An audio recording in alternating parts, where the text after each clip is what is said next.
कराची में आज अफसोसनाक वाकया सामने आया है जिसमें कीमती जानों के अलावा अरबों रुपए का नुकसान हुआ है। ये एक ऐसा वाकया है जिसमें कई कर्मनाक मनाजिर और एक बार फिर सिंध हुकूमत की नाअहली खुलकर सामने आ रही है। कराची के इलाके सदर में वाक़ गुल प्लाजा में लगी आग को अब तकरीबन 22 घंटे से ज्यादा हो चुके हैं मगर अभी तक KMC का फायर डिपार्टमेंट आग पर काबू नहीं पा सका है, बल्कि अब से कुछ देर पहले वक्फे से इमारत के कुछ हिस्सों में आग दोबारा भड़कने का सिलसिला जारी है। जबकि हुकाम इस साने में एक फायर फाइटर समेत कम से कम 6 अफराद की हलाकत और 20 से ज़्यादा अफराद के जख्मी होने की तस्दीक कर रहे हैं।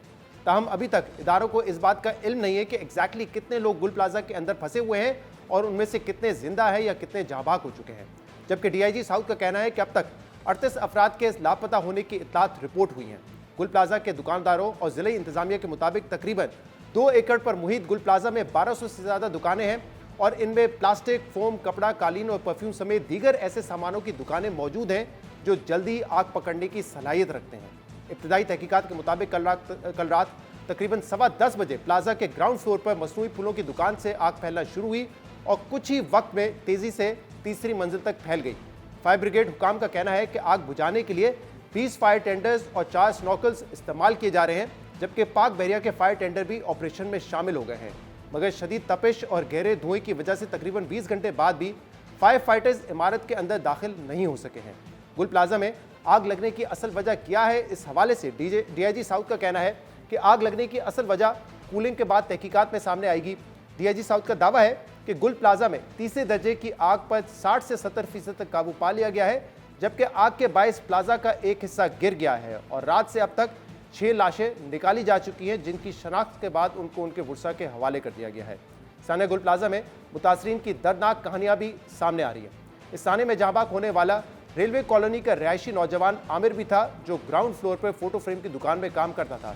आमिर के भाई के मुताबिक रात को बात हुई थी आमिर से और उसने बताया था कि वो खैरियत से है, मगर कुछ ही देर बाद आमिर की लाश को वहां से निकाला गया। उन्होंने बताया कि आमिर की ईद के बाद शादी भी हुई थी। इस थाने में जाबाक 22 साला आरिफ भी शामिल है, जिसकी गुल प्लाजा में बर्तनों की दुकान है। आरिफ के चचा ने बताया कि आरिफ अपनी आखिरी कॉल में कह रहा था कि मैं आग से लड़ रहा हूँ, मैं खतरे में हूँ, मुझे बचा लो। उसके बाद हमने बार बार फ़ोन किया मगर कोई जवाब नहीं आया। इसी तरह इस थाने में कई घराने ऐसे भी हैं जो अभी तक अपने रिश्तेदार को तलाश करने के लिए कभी अस्पतालों के चक्कर लगा रहे हैं और या फिर गुल प्लाजा के बाहर आग बुझने का इंतजार कर रहे हैं। गुल प्लाजा के बाहर मुतासरा अफराद के रिश्तेदार गम से निढाल हैं, जबकि गुल प्लाजा ताजर एसोसिएशन के सदर तनवीर कासिम ने कल रात मीडिया से गुफ्तगू में हुकूमत की नाअहली पर सवाल उठाते हुए बताया कि फायर ब्रिगेड हुकाम के पास मुनासिब आले नहीं थे। हर 10 मिनट पर फायर ब्रिगेड में पानी खत्म हो जाता था। मेयर कराची गायब है, वजीर आला सिंध का भी कुछ पता नहीं है। अभी भी अंदर लोग फंसे हुए हैं, कोई इनके पास इक्विपमेंट नहीं, कोई आला नहीं है। हम अपील करते हैं कि भाई आर्मी से, नेवी से कोई आके हमारे बंदे निकाले। अभी 2 डेड बॉडी निकली है झुलसी हुई, कोई सेटअप नहीं। हर 10 मिनट के बाद इनके पास पानी खत्म हो जाता है। माल तो गया, खेर है, हो जाएगा, सारी चीज़ें हो जाएंगी, जानों को कौन बचाएगा। इनकी मशीनें, इक्विपमेंट है, ऊपर की तरफ आग लगी, मशीन चढ़ा दी, बोला उसमें एरर आ गया। किससे लड़े? हम अपील कर रहे हैं भाई, हमारी सुनवाई हो। वक्त की गवर्नमेंट है ना, उसने जवाब देना है कि उनके होते हुए जो हाल हुआ है। तो भाई मच गई। हमारे ओहदेदार भी लोगों को निकलवाने में 2 ओहदेदार हफ्ते में नहीं आ रहे हैं, जिन्होंने 200-250 लोगों को निकाला। लोग शहीद हुए, 3rd डिग्री से ऊपर है। मेयर कराची का कोई पता नहीं है, ना CM सिंध का कोई पता है। हर कोई आ रहा है, अपनी बात कर रहा है। सिर्फ गवर्नर आए थे कि यूँ कर लिए के लिए हमने नेवी से भी हेल्प मांगी, हमने आर्मी से भी मांगी। अब लोग, एक उम्मीद होती है कि चलो यार कुछ लोग निकालेंगे, अल्लाह पाक उनकी ज़िंदगी महफूज रखे। पर यहाँ जो पोजीशन है, इनके पास कोई सेटअप ही नहीं है कि एक स्टेयर्स चढ़ के वो अंदर जा सके। हमारे पास 26 एग्जिट है, ऐसा तो नहीं है कि 1 साइड है ना जा सके। 26 एग्जिट है, सारी चीज़ें हैं, मगर नहीं, मेरे अंदाजे से अभी भी 80 से 100 लोग होंगे अंदर अभी भी। वज़ीर आला सिंध मुराद अली शाह ने मुतल्लिका इदारों को इस वाक़े की इंक्वायरी का हुक्म दिया था, जिसके बाद वज़ीर आला को कमिश्नर कराची और DC साउथ ने रिपोर्ट पेश कर दी है, जिसमें 6 अफराद के जाँ भाग और 22 अफराद के जख्मी होने की तस्दीक की गई है। जबकि वज़ीर आला सिंध ने अब से कुछ देर पहले मीडिया से गुफ्तगू में कहा है कि सिंध हुकूमत जाँ भाग अफराद और उनके लवाहिकीन का अजाला करने की कोशिश करेगी। तकरीबन 58, कुछ लोग कहते हैं 60 से भी ऊपर लोग लापता है। जो छोटे ताजिर जिनका यहाँ नुकसान हुआ है, कोशिश यही होगी कि ट्रांसपेरेंट तरीके से उनके नुकसान का अजाला किया जाए। बिल्डिंग भी 80 के दिहाई में बनी हुई है।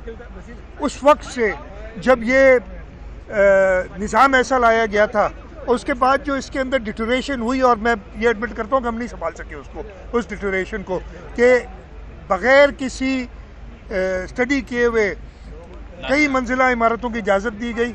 और अब जो है अगर कहीं उनको कहा जाता है, रोका जाता है, तो वो बिल्डर्स और सारे एक तमाशा खड़ा कर देते हैं। आग बुझाने के सही इंतजाम बिल्डिंग्स के अंदर होने चाहिए, वो नहीं है। जिम्मेदारी हमारी बिल्कुल बनती है कि हम इधर देखें और इस आने के बाद जरूर काम होगा।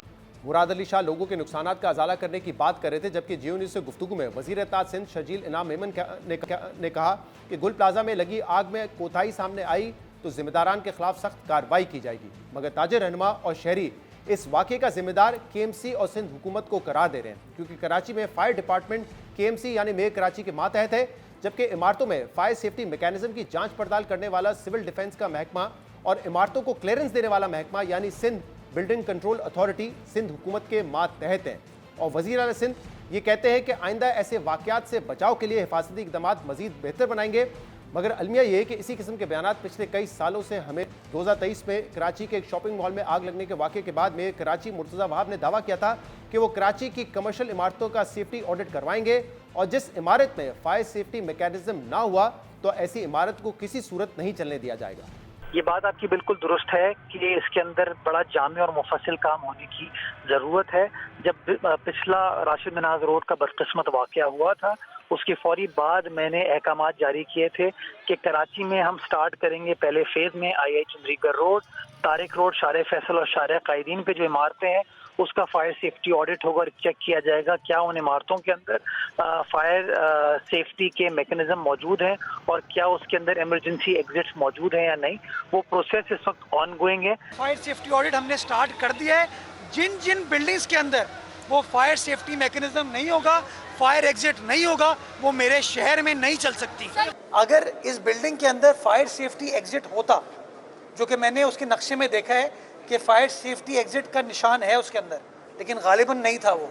अगर वो होता तो शायद लोग बर वक्त बाहर निकल पाते। मैं आपको इस बात की यकीनदानी कराता हूँ कि इंशाल्लाह केएमसी काम करेगी, और सिर्फ इन कमर्शियल सेंटर्स में नहीं, मैं फैक्ट्रियों के अंदर, इंडस्ट्रीज के अंदर भी जाना चाहूँगा ताकि देखकर इस मामले को एड्रेस कर सके। अहम बात यह कि मुर्तज़ा वहाब के इस दावे के बाद 2024 में कराची की तकरीबन 265 इमारतों का सेफ्टी ऑडिट हुआ, और केएमसी की इस ऑडिट रिपोर्ट में ये इंकशाफ हुआ कि 265 कमर्शियल इमारतों में से किसी एक इमारत के पास भी फायर ब्रिगेड डिपार्टमेंट की जानिब से फायर सेफ्टी सर्टिफिकेट या एनओसी नहीं है, जबकि 265 इमारतों में से 155 इमारतों में फायर अलार्म सिस्टम या स्मोक डिटेक्टर्स नहीं है।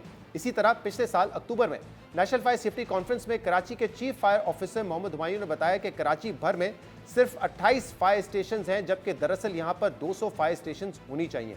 इसके अलावा सिविल डिफेंस डिपार्टमेंट के कंट्रोलर शाहबुद्दीन सिद्दीकी ने पिछले साल इंकशाफ किया कि महकमे का ज्यादातर अमला रिटायर हो चुका है, जबकि 20 से 25 सालों से नई भर्तियां भी रुकी हुई हैं। अब इन मुजरमाना कोताहियों का जिम्मेदार कौन है? गुल प्लाजा साने का जिम्मेदार कौन है? क्या सिंध हुकूमत अब कोई अमली इकदाम उठाएगी या माजी की तरह एक बार फिर कुछ अरसे की बहस व मुबाहिसे के बाद मामला दब जाएगा? इस पूरी सूरत हाल पर हम बात करेंगे, शजील मेमन साहब का मौक़िफ़ लेंगे, लेकिन उससे पहले हमारे साथ मौजूद हैं जियो न्यूज़ के नुमाइंदे राहिल सलमान, और इसके अलावा हमें ज्वाइन कर रहे हैं हुमायूं खान जो कि चीफ फायर ऑफिसर हैं। आप दोनों का बहुत शुक्रिया ज्वाइन करने के लिए। जी राहिल, इस वक्त आप मौके पे मौजूद हैं, जरा बताइएगा इस वक्त क्या सूरत हाल है? आपसे कुछ देर पहले बताया गया था कि वक्फे से आग लग रही है, अभी तक बुझाई नहीं गई है, और जो फायर ब्रिगेड का अमला है वो अंदर नहीं जा सका है, और 6 अमवात हुई हैं, 22 लोग जख्मी हैं। इस वक्त लेटेस्ट अपडेट क्या है आपके पास? जी देखिए शहजाद, जो इसमें फ्रंट पे जो आग है, जो वहाँ पे फ्लेम आता है, उसको तो फायर ब्रिगेड कंट्रोल कर सकता है, उस पर शॉवरिंग भी की जाती है स्नॉर्कल के ज़रिए, वाटर पाउजर के ज़रिए, लेकिन जो बिल्डिंग के अंदर आग है उस तक अभी तक एक्सेस नहीं मिल सका है। बिल्डिंग गिरती जा रही है, कॉलेप्स हो चुकी है, इसके जो स्ट्रक्चर है वो इंतहाई जो है वो मखदूश करार दिया जा चुका है, और अंदर जाने का रास्ता अभी नहीं है, और अंदर जाना इस वक्त वैसे भी रिस्की है। फायर ब्रिगेड हुक्काम ये बताते हैं कि इस वक्त अंदर नहीं जा सकते, क्योंकि ये आग जो है वो कोई 17 से 18 घंटे हो गए, इससे भी ज़्यादा वक्त बीत चुका है। गुज़श्ता रात 10 बजे ये आग लगी थी, तो ऑलमोस्ट ये कोई 20-22 घंटे हो गए, तो इस वजह से अंदर का जो टेम्परेचर है वो इंतहाई ज़्यादा है। जिसकी वजह से फायर फाइटर्स भी अंदर नहीं जा सकते और आग अंदर मुस्तकिल लगी हुई है। चूँकि गुल प्लाजा में मुख्तलिफ अशे की दुकानें थी जिनमें ज़्यादातर प्लास्टिक का सामान होता था और प्लास्टिक फ्लेमेबल होता है, उसकी आग भी बहुत ज़्यादा तेज़ी से फैलती है और बहुत ज़्यादा तेज़ी से आग पकड़ता है वो। तो इसी वजह से अभी तक जो फायर फाइटर्स अंदर नहीं जा सके, इमारत को इसको गिराना ही पड़ेगा मुमकिन तौर पे, उसके बाद ही इसमें अंदर जाया जा सकता है। लेकिन उससे पहले इस इमारत के अंदर जाना एक सुसाइड मिशन की तरह से होगा, क्योंकि इमारत जो है वो सामने जो इसका फ्रंट है एमएज रोड का जो मेन एंट्रेंस है वो भी गिर चुकी है, जबकि इसके अलावा जो इसका बैक साइड है वहाँ से भी जो है वो इमारत मखदूश हो चुकी है, पिलर इसके बहुत ज़्यादा मखदूश हो चुके हैं। इसी वजह से फायर फाइटर्स भी इस वक्त अंदर नहीं जा पा रहा है। जब ये आग लगी थी तो फायर फाइटर्स बताते हैं कि 400 से 600 सेल्सियस का जो है वो टेम्परेचर यहाँ पर था और उसको अब कूल डाउन होने में अभी भी मजीद वक्त लगेगा, चूँकि अभी भी इस वक्त आग अंदर मौजूद है। जितनी बाहर से नज़र आती है उसको ज़रूर जो है वो कंट्रोल कर लिया जाता है, लेकिन जो इमारत के अंदर आग लगी हुई है उस तक अभी तक एक्सेस भी नहीं मिल सका है। जो मुतसिल इमारत है वहाँ से ज़रूर कुछ शॉवरिंग की जाती है, लेकिन उसके बावजूद अभी तक जो है वो फायर फाइटर्स मुकम्मल तौर पर इसकी मजीद हम तफसीलात अभी नाकाम है। लेकिन जो इसकी मजीद तफसीलात हुमायूं साहब से भी लेंगे, लेकिन ये बताइएगा राहिल के जो वहाँ पे लोग हैं इस वक्त, लवाकिन भी हैं जिनके फैमिली मेम्बर्स मिसिंग हैं, दुकानदार और एसोसिएशन के लोग भी हैं, टोटल कितने लोगों को रेस्क्यू किया गया इस इमारत से कल से लेकर अब तक? देखिए, सिर्फ स्टार्ट में ही जब ये आग लगी थी 10 बजे 10:15 बजे के दरमियान, तो उस वक्त जितने लोग निकल सके थे उस वक्त वही लोग निकल सके। उसके बाद अभी तक जो है वो किसी किस्म की कोई लोगों की यहाँ से रेस्क्यू की इतलात नहीं है। फायर फाइटर्स ये बताते हैं और रेस्क्यू वर्कर्स जो यहाँ पर काम कर रहे थे, ईदी, छिपा और दीगर फाउंडेशंस के लोग, तो वो भी बताते हैं कि शुरू में ही कोई 20 से 22 अफराद यहाँ से ज़रूर निकाले गए थे जो कि ज़ख्मी भी थे और कुछ जो है सफोकेशन की वजह से वो नीम बेहोश हो गए थे। तो शुरू में ही जो लोग निकाले जा सके वही निकाले गए हैं। लेकिन अब से कुछ देर पहले वज़ीर आला सिंध ने भी यहाँ का विजिट किया था, उन्होंने भी बताया कि उनके पास इतलात है कि 58 से 60 अफराद अभी भी इस बिल्डिंग के अंदर मौजूद हैं, लापता हैं। तो मुमकिन तौर पर वो इस बिल्डिंग के अंदर हो सकते हैं। इससे कबल भी हमारे पास यहाँ पे कई लोग आए जिन्होंने बताया कि उनका अपने प्यारों से टेलीफोन पर राब्ता हुआ और अंदर राहिल, आप हमारे साथ ही रहिएगा, जाने का रास्ता नहीं मिल पा रहा है अंदर। हुमायूं साहब, अनफॉर्चुनेटली एक फायर ऑफिसर भी इस वाकये में जहाँ बाक हुए हैं, अपनी ड्यूटी वो अंजाम दे रहे थे, बड़ा अफसोस है इस बात का सबको। जरा बताइएगा इस वक्त सिचुएशन क्या है और क्या किन मुश्किलात का सामना है आपके अमले को? फायर फाइटिंग का जो सिलसिला कल रात को 10:27 पे शुरू हुआ था, तो जब गाड़ियों ने हमारे यहाँ पर इत्तला मिली है, रिपोर्ट की है, तो आग जो है ये तकरीबन 2.25 एकड़ का रकबा है जिस पर ये अपना प्लाजा बना हुआ है, शॉपिंग प्लाजा, और इसमें नीचे भी शॉप्स हैं और मेजनाइन फ्लोर पे भी शॉप्स हैं जो कम से कम 12 से 1500 के करीब बताई जाती है, जो मुकम्मल तौर पे जल रही थी। ताहम हमने उसी टाइम पर जो है तीसरे दर्जे का ऐलान कर दिया था।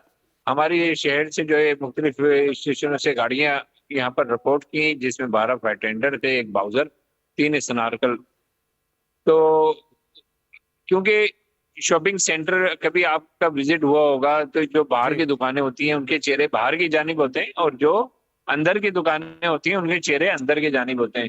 तो ये जब ये तमाम चीज बिल्कुल शोलों के साथ अपनी लपेट में थी, तो फायर फाइटर जब यहाँ पर हमारी गाड़ियां आई तो एक तो क्राउड बहुत ज्यादा था, कम से कम भी ये है कि 10 से 12 हज़ार से जायद का क्राउड था, जो कि दोनों गलियां बिल्कुल और रोड भी बिल्कुल इंगेज था। गाड़ियों की मूवमेंट बहुत मुश्किल हो रही थी। ताहम ये है कि हमने फ्रंट की जितनी भी दुकानें थी उसको उसी टाइम पर फायर फाइटिंग करके बुझा दिया था, और साथ ही 2 बॉडीज थी जो कि अपना ग्रिल की तरफ भागी थी, क्योंकि बाहर की जानिब से तमाम अपना जो शॉपिंग सेंटर है उसकी विंडोज के ऊपर ग्रिल लगाई हुई है, सेफ्टी ग्रिल जिसको कहते हैं। तो अगर वो सेफ्टी ग्रिल नहीं होती तो वो निकल जाते। बहरहाल हमने वो सेफ्टी ग्रिल काट के उन दोनों लोगों को अपना बॉडी से रिकवर की, हालांकि हीट बहुत ज्यादा अंदर थी। और इसी तरह फायर फाइटिंग करते हुए हमारे फायर फाइटर अंदर की जानिब जा रहे थे कि सुबह ये एक सानिया हुआ और एक बिल्डिंग का बहुत बड़ा हिस्सा डिमोलिश हुआ, जिससे आग मजीद पिथर गई और दूसरी जानिब से भी शोले निकलने लगे, और इसी में हमारा एक फायर फाइटर फुरकान जो है वो मलबे तले दब गया, जिसको हमने रेस्क्यू करके फौरी तौर पे निकाला था। हम वो जामे शहादत हासिल कर चुका था। हुमायूं साहब बताएगा कि क्योंकि कल जो दुकानदार वहां पे थे वो कह रहे थे कि फायर ब्रिगेड जो है ना वो अगर जल्दी पहुंच जाती तो शायद इतना बड़ा नुकसान ना होता। वो कह रहे हैं कि 1.5 घंटे ताखीर से पहुंची है फायर ब्रिगेड, क्या ये बात दुरुस्त है? इतनी ताखीर हुई इसमें? इसकी बात का मैं आपको ये कहूंगा कि टेलीफोन जिसने किया है उसका नंबर भी हमारे पास है और जिसने रिसीव किया है उसका नंबर भी हमारे पास है।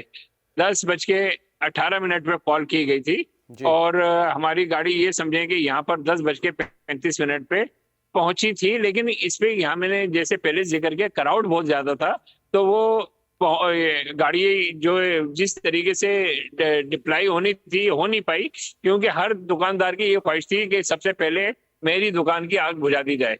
हुमायूं साहब ये भी बताइएगा कि इस वक्त जब भी कोई ऐसा सामने आता है बहस शुरू हो जाती है कि फायर फाइटर डिपार्टमेंट जो है उसकी स्ट्रेंथ क्या है। और तो इस वक्त जो हमारे पास आदाद शुमार है, आपके पास 20 फायर स्टेशन हैं, 45 से 50 के करीब फायर टेंडर्स हैं, आपके पास 1000 लोग हैं। इज दैट इनफ कराची जैसे शहर के लिए जितना जहाँ बेतहाशा इमारतें हैं, क्या ये काफी हैं? 28 फायर स्टेशन है हमारे पास जी। और जो स्टाफ है वो इतना ही है जितना आपने बताया। और जहां तक आप ये बात करें कि क्या इस आबादी के लिए काफी है, तो यकीनन ये जो SOP के तहत 1 लाख की आबादी पे एक फायर स्टेशन की वजह ही होती है रिस्पॉन्स टाइम कम से कम किया जाए। और ये है कि अभी हमने चंद नए फायर स्टेशनों के लिए लिखा है और इंशाल्लाह हमें उम्मीद है 16 जल्द इंशाल्लाह खोल दिए जाएंगे।